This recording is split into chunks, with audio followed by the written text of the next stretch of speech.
கட்சியோடு நமக்கு சில முரண்பாடுகள் உண்டு, அது வேறு.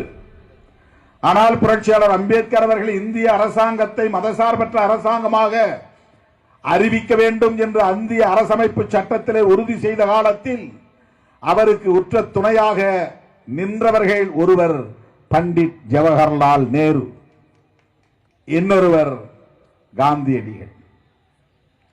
ரெண்டு பேருக்கு அம்பேத்கரை பிடிக்காது, அம்பேத்கருக்கு அந்த ரெண்டு பேரையும் பிடிக்காது, அது வேறு. அரசியல் முரண்கள் வேறு. அந்த இரண்டு பேரையும் கடுமையாக அம்பேத்கர் அவர்கள் விமர்சித்திருக்கிறார் என்பது வரலாறு.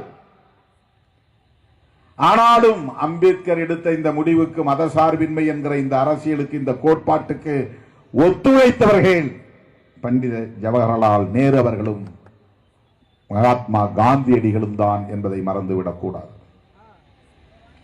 பிஜேபி காரனுக்கும் ஆர்எஸ்எஸ் காரனுக்கும் உள்ள பிரச்சனை என்னன்னா, இந்த கான்ஸ்டிடியூஷன் இருக்கிறதுனாலதான் நம்முடைய தேசத்தை ஒரு இந்து ராஷ்டிரா என்று அறிவிக்க முடியவில்லை.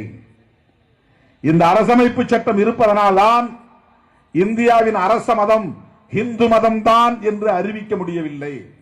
இதை நேரடியாக அவங்களால சொல்ல முடியாது. அம்பேத்கரை விமர்சிக்க வேண்டி வரும், அரசமைப்பு சட்டத்தை விமர்சிக்க வேண்டி வரும். அம்பேத்கரை விமர்சிக்கிற துணிச்சல் ஆர்எஸ்எஸ்க்கு கிடையாது. பெரியாரை விமர்சிப்பார்கள். அம்பேத்கருக்கு எதிராக கருத்து சொல்லுகிற துணிச்சல் பிஜேபிக்கு யாருக்கும் கிடையாது. சொன்னால் அவர்களால் இந்தியாவில் அரசியல் செய்ய முடியாது.